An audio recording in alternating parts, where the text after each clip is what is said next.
of the dining huts, where they found Hilda preparing breakfast. Hilda was strong-shouldered and tall. She always had her sleeves rolled up. She smiled at Mira and Flameteller as they entered the dining hut. "You're up early, my loves," she said.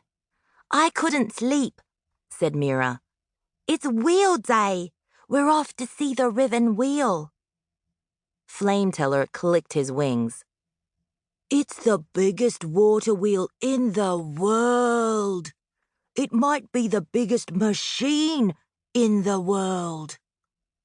Mira's told me all about it." "We thought we'd come and help with breakfast," said Mira. "Nobody else is awake yet.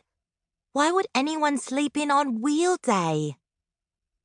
"It's a mystery," said Hilda, smiling.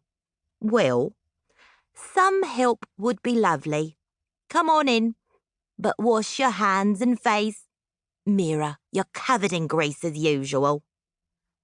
Mira laughed and washed at the water pump, peering at her reflection in the hut window. Hilda was right. Mira's long black hair was tied into a ponytail with a greasy rag. Her soft brown skin was covered with streaks of black. Mira loved tinkering with machinery and somehow always came away with grease marks on her skin and clothes. She went into the hut and helped Hilda get breakfast together. Even though he was small for a dragon, Flameteller was too large to fit in the hut, so Mira opened the window and he stuck his head through. The other children eventually wandered over. They yawned as Hilda and Mira served them breakfast. Then there was clearing away and dishes, and finally, the others started getting ready. Mira was bursting with impatience. At last they stood with their dragons in a semicircle around Lady Burren, Chancellor of the Dragonseer Guild. Every dragon was different. That was one of the first things Mira had learned when she joined the Dragonseer Guild. She remembered the first time she saw the guild hall. "The world of dragons is not like ours," Burren had told her. "It is a world of ideas. When a dragon first steps into our world, they find their form, and that depends on the dragonseer who summons them.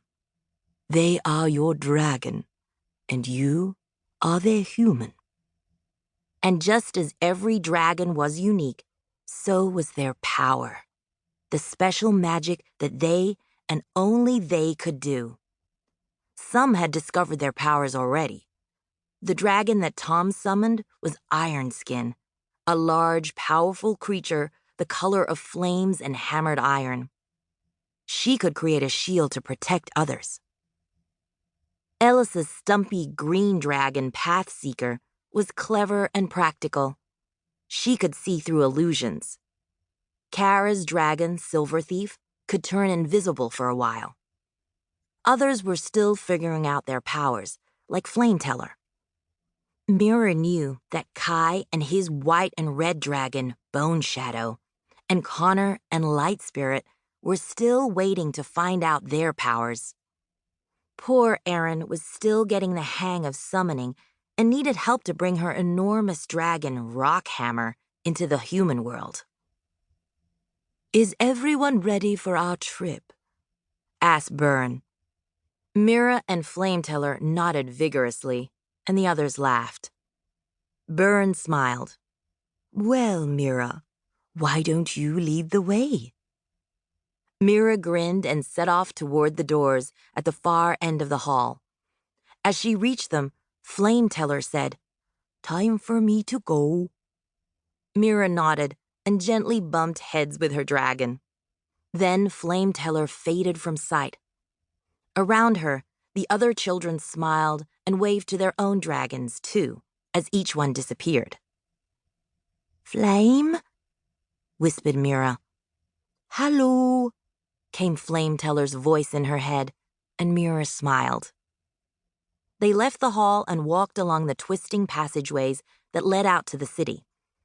These were the clockwork corridors, and Mira loved them.